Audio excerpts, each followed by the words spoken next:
An advisory panel to the Centers for Disease Control and Prevention recommended a third dose of Pfizer's COVID-19 vaccine for people 65 and older, as well as others at a high risk of severe illness. The U.S. panel also recommended that people 50 to 64 years old with underlying medical conditions get a third shot. It also endorsed people ages 18 to 49 who have an underlying medical risk access to another shot. The committee refused to approve a third shot of Pfizer vaccine for people working in high-risk exposure settings to COVID-19, such as healthcare workers. The special U.S. envoy to Haiti abruptly resigned, attacking the administration of President Joe Biden for what he characterized as inhumane and counterproductive decision to deport thousands of Haitian migrants back to the Caribbean country. Ambassador Daniel Foote, who has held the position for just 2 months, contends the U.S. approach to Haiti remains, in his words, deeply flawed.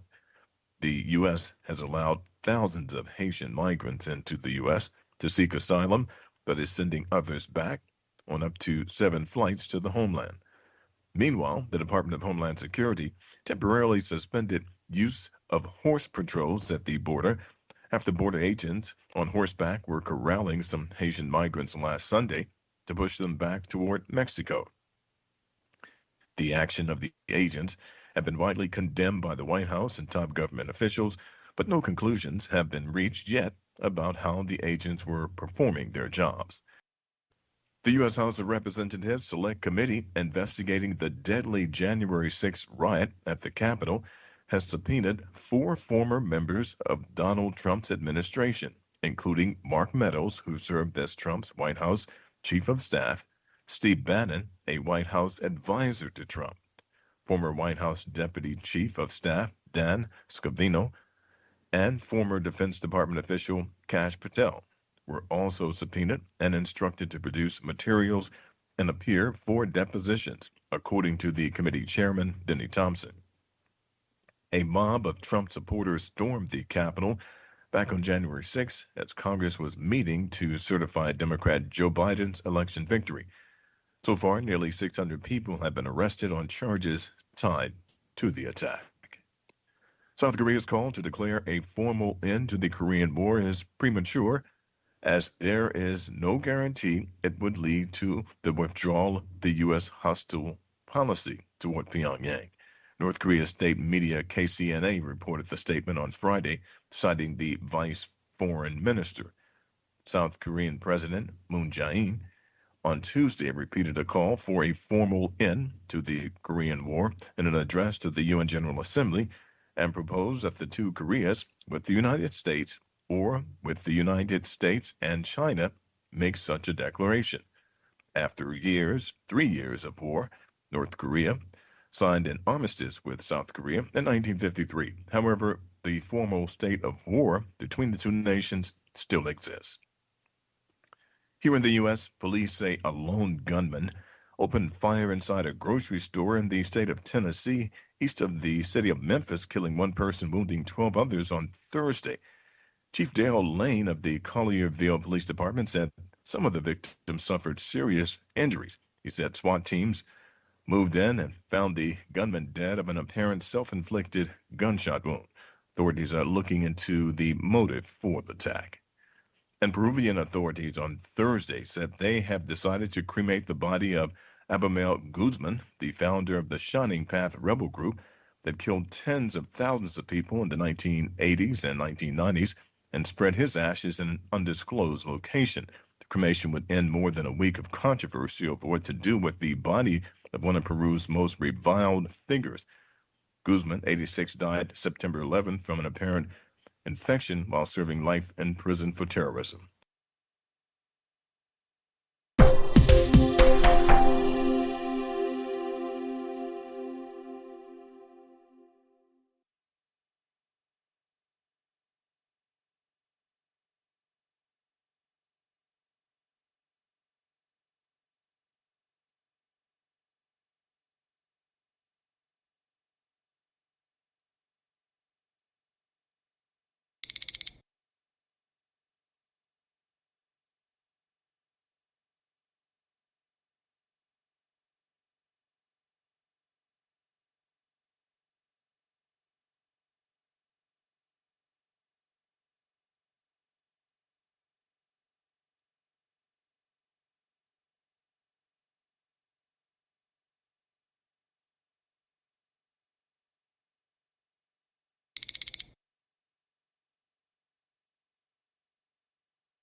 Hi, thank you for watching.